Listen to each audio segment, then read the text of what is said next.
আসসালামু আলাইকুম। তো তোমাদের মডিফায়ারের দ্বিতীয় ক্লাসে স্বাগত জানাচ্ছি। দেখো, আমরা আগের ক্লাসে প্রথম ক্লাসে আমরা শিখছিলাম মডিফায়ারের বেসিক এবং দুইটা ট্রিক শিখছিলাম। আজকে আমরা শুরু করব কি ট্রিক নম্বর 3 থেকে। দেখি আমাদের 3 নম্বর ট্রিকে কি আছে। দেখো, 3 নম্বর ট্রিকে লেখা আছে ডিটারমিনার। এখন এই যে ডিটারমিনারগুলো আছে, এটাও কিন্তু প্রি মডিফায়ার হিসেবে কাজ করে। এটাও কি হিসেবে কাজ করবে? প্রি মডিফায়ার হিসেবে কাজ করবে এবং এটাও নাউনকে মডিফাই করে। এই ডিটারমিনার সমূহ কাকে মডিফাই করবে বলো তো? নাউনকে মডিফাই করবে। অর্থাৎ এটা যেহেতু প্রি মডিফায়ার এবং নাউনকে মডিফাই করবে, তার মানে অবশ্যই ডিটারমিনারটা অবশ্যই কার পূর্বে বসবে? নাউনের পূর্বে বসবে। নাউনের পূর্বে বসবে। তখন দেখা যায় নাউনের পূর্বে বসে ওই নাউনকে নির্দিষ্ট বা অনির্দিষ্ট করে, সেটা তারা হচ্ছে কি ডিটারমিনার। এখন দেখো, এই ডিটারমিনারটা কি করবে? নাউনকে নির্দিষ্ট বা অনির্দিষ্ট করবে। এখন ডিটারমিনার হিসেবে কি কি হতে পারে দেখো, আমি এখানে ছোট্ট একটা তালিকা লিখছি কি কি হতে পারে। ডিটারমিনার হিসেবে হতে পারে দেখো আর্টিকেল। অর্থাৎ আর্টিকেলকে আমরা কিন্তু আলাদাভাবে কি বলতে পারি? ডিটারমিনার বলতে পারি। তো আর্টিকেল কি কি আছে? এ, অ্যান এবং কি দা। 2 নম্বর দেখো, ডিটারমিনার হিসেবে আর কি হইতে পারে? দেখো, ডেমনস্ট্রেটিভ হইতে পারে। ডেমনস্ট্রেটিভ কোনগুলো একটু মনে রাখবা, এই 4টা মনে রাখবা, দিস, দ্যাট, দিস এবং কি দোজ। ডেমনস্ট্রেটিভ কয়টা? এই যে 4টা, দিস, দ্যাট, দিস এবং কি দোজ। এবার দেখো পসেসিভ হইতে পারে কি আমাদের ডিটারমিনার হিসেবে। পসেসিভ কোনগুলো? যেগুলো নিজের বোঝায়, অর্থাৎ মালিকানা বোঝায়। যেমন ধরো আওয়ার মানে আমাদের, মাই মানে কি আমার, হিজ, হার, ইয়োর। ইটের পসেসিভ হচ্ছে ইটস, দেয়ার। তারপর ওয়ানের পসেসিভ কোনটা? ওয়ান্স। তাহলে এগুলো হচ্ছে কি আমাদের পসেসিভ। দেখো, এগুলোর পরে সরাসরি কি বসানো যায়? নাউন বসানো যায়। যেমন আওয়ার কলেজ, তারপরে ধরো যে মাই পেন, তারপরে ধরো যে হিজ পেন, হার পেন, এরকম কি বলা যায় না? এরপরে দেখো সরাসরি নাউন বসানো যায়, অর্থাৎ এগুলো কি পসেসিভ। এবার দেখো কোয়ান্টিফায়ারটা কিছুটা সংখ্যাবাচক বোঝায়। যেমন দেখো some, all, many, mass, a lot of, এগুলো কি কোয়ান্টিফায়ার। তো কোয়ান্টিফায়ার যদি কখনো পরীক্ষা আসে, তখন তোমরা ট্রাই করবা কোনটা দ্বারা? এই সাম দ্বারা প্রথমে ট্রাই করবা। যদি অর্থ হয়ে যায় তখন হয়ে গেল, না হলে তখন তোমরা অন্যগুলোতে ট্রাই করবা। এবার দেখো নিউমেরাল যেগুলো একদম সংখ্যা বোঝায়, যেমন সিঙ্গেল, ডাবল, 1 2 3 4 5 6 7, একেবারে ফার্স্ট সেকেন্ড থার্ড, এগুলোকে আমরা কি বলি? নিউমেরাল বলি। এবার দেখো আছে কি ইনডিফিনাইটের ক্ষেত্রে দেখো আদার, আনাদার, ফিউ, সাম, অল, এগুলোকে আমরা কি বলতে পারি? ইনডিফিনাইট বলতে পারি। তো ইনডিফিনাইটের ক্ষেত্রে তোমরা এই যে আদার বা এই আনাদার, এই শব্দটা মনে রাখবা ইনডিফিনাইটের ক্ষেত্রে। এবার দেখো আরেকটি আছে ডিস্ট্রিবিউটিভের ক্ষেত্রে খুব একটা প্রশ্ন আসে না। এটা হচ্ছে কি ইজ, এভরি, আইদার, নাইদার, এগুলোকে ডিস্ট্রিবিউটিভ। তো এখানে মোস্ট ইম্পর্টেন্ট কোনটা দেখো? এই যে আর্টিকেল, ডেমনস্ট্রেটিভ, পসেসিভ। কোয়ান্টিফায়ারের ক্ষেত্রে এই যে ধরো যে সামটা বেশিরভাগ ক্ষেত্রে আসে, আর ইনডিফিনাইটের ক্ষেত্রে আদার বা আনাদার, এগুলো হচ্ছে আমাদের কি মোস্ট ইম্পর্টেন্ট। তো এগুলো একটু একদম ক্লিয়ার করে ফেলবো। এবার দেখো আমরা আসি একটু প্রশ্নে আসি। যেমন দেখো, the dash name of other is life. দেখো এখানে বলছে কি use a determiner two pre modify the noun. দেখো, শুধু প্রি মডিফাই দ্য নাউন লেখা থাকলে আমরা কি বসাতে বলছিলাম? অ্যাডজেক্টিভ বসাতে বলছিলাম। কিন্তু এখানে কিন্তু বলেই দিয়েছে যে কি বসাও? ডিটারমিনার বসাও। তখন অবশ্যই ডিটারমিনার বসানো লাগবে। তো দেখো, the dash name of water is life, অর্থাৎ কি পানির অপর নাম কি? জীবন। তাহলে এখানে কি নাম? অপর নাম। দেখো, দ্য ড্যাশ নেম, তাহলে দ্য অপর নাম অফ ওয়াটার ইজ লাইফ, তাহলে অপর নাম ইংলিশ কি? আনাদার। তাহলে এখানে আনসার কি আসতে পারে? The another name of water is life, বা the other name of water is life. দেখো এই যে এটা, the another name of water is কি? লাইফ। ক্লিয়ার? 1 নম্বরটা কিন্তু শেষ, ডিটারমিনার এখানে বসলাম। 2 নম্বরটা দেখো, হি ওয়াজ ড্যাশ সেকুলার পয়েট। এখানে বলছে যে ইউজ অ্যান আর্টিকেল। খেয়াল করো, এই যে ডিটারমিনারের ক্ষেত্রে ডিটারমিনার বললে তো আমরা এখান থেকে অর্থ অনুযায়ী যে কোনো একটা বসাতে পারবো। কিন্তু যদি বলে যে আর্টিকেল বসাও, তখন কিন্তু অবশ্যই আর্টিকেল বসানো লাগবে।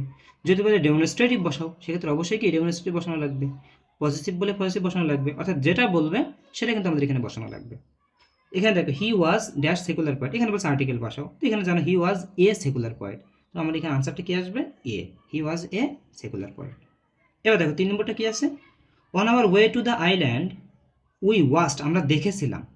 দেখো ড্যাশ সিগলস, আমরা দেখেছিলাম ওই সিগলগুলো, এরকম না? দেখো ইউজ এ ডেমনস্ট্রেটিভ বসাতে বলছে। ডেমনস্ট্রেটিভ মানে কোনগুলো? এই যে দিস, দ্যাট, দিজ এবং দোজ। এখানে সিগলস থেকে প্লুরাল হলে অবশ্যই কোনটা বসানো লাগবে? এই যে দিজ অথবা কি দোজ। তাহলে দেখো, ওই যে আইল্যান্ডে যাওয়ার পথে আমরা ওই সিগলগুলো দেখেছিলাম, তাহলে ওইগুলো ইংলিশ কি? এই যে দোজ। তখন আমরা এখানে কি বসাবো?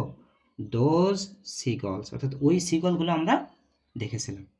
3 নম্বরটা আশা করি বুঝছো। এরপরে দেখো আমাদের আছে কি 4 নম্বরটা। খেয়াল করো, আমরা প্রথমে 1, 2, 3 যে 3টা শিখলাম, এই 3টা ছিল কিন্তু প্রি মডিফায়ার, এবং এই 3টা কাকে মডিফাই করছিল? নাউনকে মডিফাই করছিল।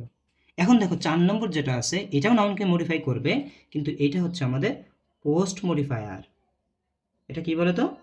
Post modifier. এখন খেয়াল করো, এই রিলেটিভ ক্লজটা কিভাবে হবে? রিলেটিভ ক্লজটা কিভাবে থাকবে? মানে এটাও যেহেতু বললাম কি এটা নাউনকে মডিফাই করে, তার মানে অবশ্যই এটা কি আসবে? নাউনের পরে বসবে। নাউন প্লাস এই যে রিলেটিভ ক্লজ বসবে। নাউনের পরে আমাদের এই রিলেটিভ ক্লজটা বসবে। এবং রিলেটিভ ক্লজটা কীভাবে গঠিত হয় আমি একটু দেখাই। দেখো, রিলেটিভ ক্লজটা গঠিত হবে রিলেটিভ প্রোনাউন দ্বারা। রিলেটিভ প্রোনাউন দ্বারা শুরু ক্লজকে আমরা কি বলবো? রিলেটিভ ক্লজ বলবো। রিলেটিভ প্রোনাউন দ্বারা শুরু ক্লজকে আমরা কি বলবো? রিলেটিভ ক্লজ বলবো। এখন রিলেটিভ প্রোনাউন কোনগুলা একটু দেখো। রিলেটিভ প্রোনাউন কোনগুলা? রিলেটিভ প্রোনাউন, রিলেটিভ প্রোনাউন্স হচ্ছে এই যে ডাব্লিউএস ওয়ার্ডগুলো আছে না, ডাব্লিউএস ওয়ার্ড, হ্যাঁ ওইগুলা, এবং আরেকটা হচ্ছে কোনটা? দ্যাট। এগুলো হচ্ছে আমরা কি বলি? এগুলো রিলেটিভ প্রোনাউন বলি। যেমন ওই যে হু, হুইস, তারপরে কি দ্যাট, এরপরে আছে আমাদের কি হাউ, হোয়ার, হোয়েন, এই সবগুলোকে আমরা কি বলবো বলো তো? রিলেটিভ প্রোনাউন বলবো। আর রিলেটিভ প্রোনাউন দ্বারা শুরু যে ক্লজটা হয় সেই ক্লজকে আমরা কি বলি? রিলেটিভ ক্লজ বলি। যেমন দেখো, যদি এই কথাটা বলি যে কাজী নজরুল ইসলাম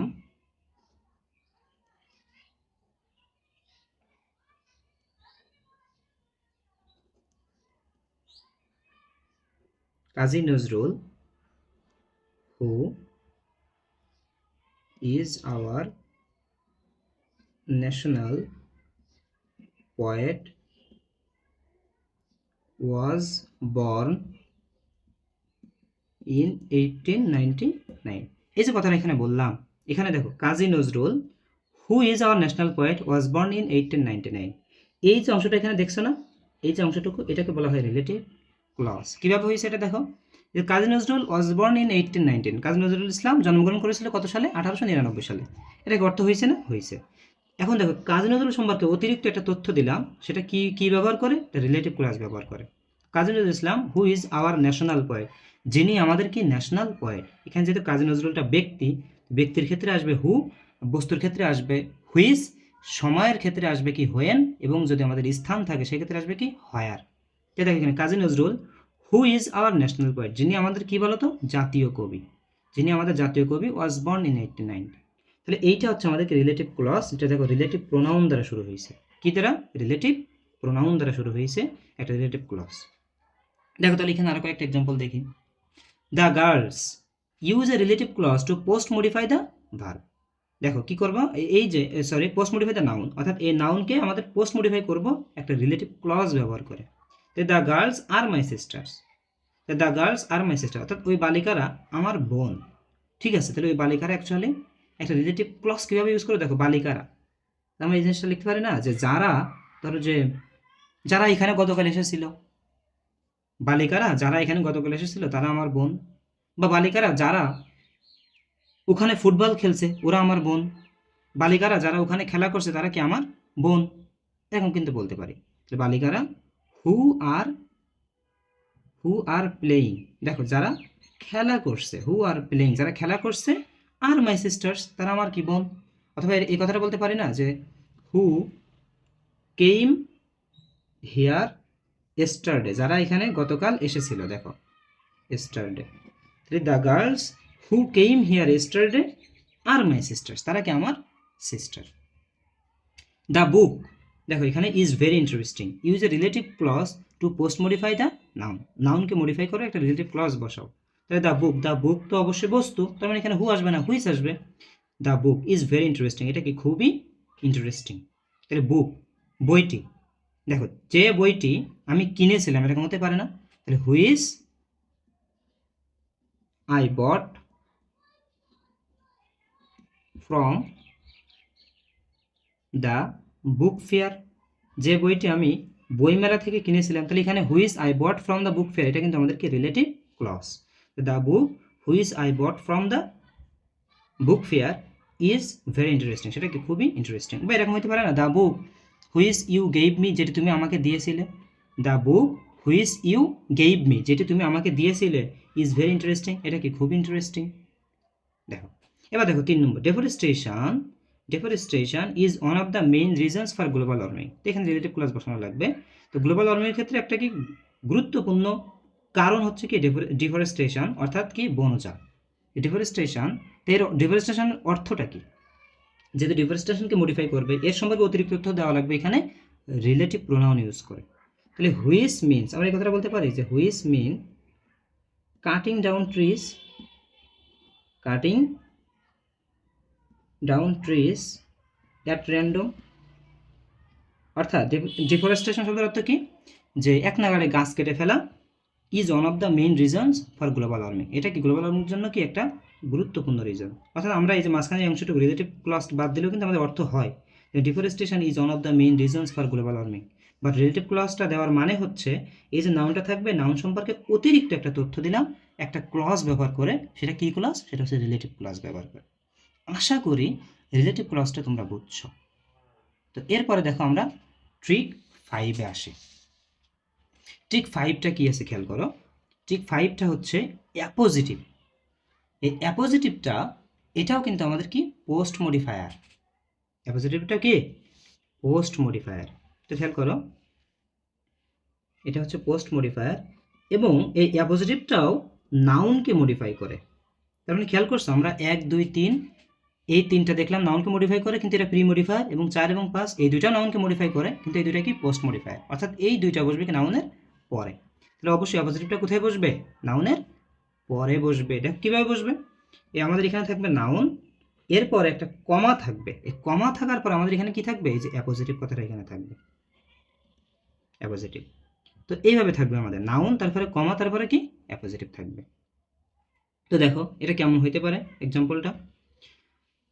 দেখো এরকম এক্সাম্পল হইতে পারে যে নজরুল, মানে কাজী নজরুল ইসলামকে বোঝাচ্ছে এখানে। নজরুল ইউজ অ্যান অ্যাপোজিটিভ, এখানে একটা অ্যাপোজিটিভ বসাও, one the attention of everyone in the early childhood. তো নজরুল, এখন নজরুলটা কে, নজরুলটা কে, দেখো এই রিলেটিভ ক্লসের সাথে এটার একটা মিল আছে। সেই মিলটা কি, দেখো রিলেটিভ ক্লসে এই যে আমাদের ডাব্লিউএস ওয়ার্ড বা রিলেটিভ প্রোনাউন যেটা, এইটা এবং ভার্বটা বাদ দিলে মোটামুটি একটা অ্যাপোজিটিভের মতো চলে আসে। যেমন কাজী নজরুল, এখানে আমরা লিখতে পারি কি hour national poet was born in 1899, তখন এটা কী হয়ে যাবে, অ্যাপোজিটিভ হয়ে যাবে। তখন সেক্ষেত্রে আমরা এই যে হু এবং ইজ এই দুটা বাদ দিয়ে এখানে একটা কমা দিব এবং আওয়ার ন্যাশনাল পোয়েটের পরে একটা কমা দেব, দিলে কিন্তু আমাদের একটা কী হয়ে যাবে বলো তো, অ্যাপোজিটিভ হয়ে যাবে। অর্থাৎ এখানে আমরা এই কথাটা বলতে পারি না যে Nazrul hour national poet one the attention of everyone in the early childhood. তাহলে দেখো এই যে আওয়ার ন্যাশনাল পোয়েট, এই যে কথাটা বললাম এখানে আওয়ার ন্যাশনাল পোয়েট, এটাই কিন্তু এর কি অ্যাপোজিটিভ। এখানে কিন্তু এই যে রিলেটিভ ক্লসের মতো এরকম বলা যাবে না যে Nazrul who is our national poet, এই কথাটা বলা যাবে না। যখন হু ইজ আওয়ার ন্যাশনাল পোয়েটটা বলবো তখন সেটা কী হয়ে যাবে, রিলেটিভ ক্লস হয়ে যাবে। এখানে শুধু অ্যাপোজিটিভ বসানো লাগবে, যেটা ওই নাউনের অন্য পরিচয় বলি আমরা সবসময়। সবসময় কী বলি বলো তো, এই অ্যাপোজিটিভটা হচ্ছে অ্যাপোজিটিভের পদবী, অর্থাৎ এই নাউনের অন্য পরিচয়, এই নাউনের অন্য পরিচয়। যেমন এখানে কাজী নজরুল বললাম, কাজী নজরুলের আরেকটা পরিচয় কি, আওয়ার ন্যাশনাল পোয়েট, তিনি আমাদেরকে জাতীয় কবি, তিনি আমাদেরকে জাতীয় কবি। এবার দেখো Ruhul Amin is an honest man, তিনি একজন কি সৎ লোক, রুহুল আমিন। এখন রুহুল আমিনটা কে, এখানে কি use an appositive to post modify the noun, এখানে একটা অ্যাপোজিটিভ বসাও এই নাউনকে পোস্ট মডিফাই করতে। তো রুহুল আমিন তাহলে কি, যে ইংলিশ টিচার হতে পারে না, যে আমাদের ইংরেজি টিচার। রুহুল আমিনের একটা পরিচয় কি, যে আমাদের ইংরেজি টিচার, তখন আমরা এই কথাটা বলতে পারি যে our English teacher, our English teacher. আচ্ছা হ্যাঁ, রুহুল আমিন, অর্থাৎ আমার নাম এখানে ইউজ করছি, এই জন্য তোমরা এই কাজটা লিখতে পারো কি, রুহুল আমিন, আমার বোঝানোর জন্য আমি এটা লিখছি যে our English teacher is an honest man. এখন দেখো আরেকটা আছে এখানে example, I knew Stephen Hawking. দেখো এই যে অ্যাপোজিটিভটা কিন্তু শেষেও বসতে পারে। অ্যাপোজিটিভটা যদি প্রথম দিকে থাকে তখন কিন্তু এই যে অ্যাপোজিটিভের আগে এবং পরে দুই জায়গায় কী হবে, কমা হবে। কিন্তু যদি শেষে থাকে তখন তার পরে তো কমা দেওয়ার কোনো প্রশ্নই আসে না, পরে ফুল স্টপ থাকলে ফুল স্টপ, প্রশ্নবোধক চিহ্ন থাকলে প্রশ্নবোধক চিহ্ন, যেটা থাকবে। তো I knew Stephen Hawking, Stephen হকিংটা কে ছিল বলো তো, স্টিফেন হকিং সম্পর্কে তোমরা কি জানো? আচ্ছা ঠিক আছে, তুমি যদি না জানো আমি একটু বলে রাখি। দেখো স্টিফেন হকিং ছিল একজন বিখ্যাত সায়েন্টিস্ট, অর্থাৎ বিজ্ঞানী, তিনি একজন বিখ্যাত বিজ্ঞানী ছিল। তাহলে I knew Stephen Hawking A a great scientist, a great scientist, আমি কিন্তু চাইলে এই কথাটা উল্লেখ করতে পারি। এখন দেখো তুমি ধরো এই এমন একজনের নাম দিয়েছে যার নাম তুমি শোনো নাই, তখন তুমি একটা কাজ করবা, তুমি এমন একজনের নাম দিয়েছে যার নাম তুমি জানো না, আগে আগে কখনো শোনো নাই, তখন তুমি কি লিখবা, যে এ পপুলার পার্সন। কি লিখবা বলো তো, এ পপুলার পার্সন বা a great person, a popular person বা এ গ্রেট পার্সন, এটা লিখলে কিন্তু আমাদের হয়ে যাবে। আর যদি তুমি চেনো তাহলে তো হলোই, যেমন এখানে আই নিউ স্টিফেন হকিং, আমি যদি স্টিফেন হকিং জানি তাহলে কি এ গ্রেট সায়েন্টিস্ট আমি কথাটা উল্লেখ করতে পারি। আর তুমি যদি না জানো তখন তুমি চাইলে এই কথাটা উল্লেখ করতে পারো কি এ পপুলার পার্সন, এটা সবার ক্ষেত্রে হয়ে যাবে ইনশাআল্লাহ। তো আশা করি এই 5টা ট্রিক বুঝছো।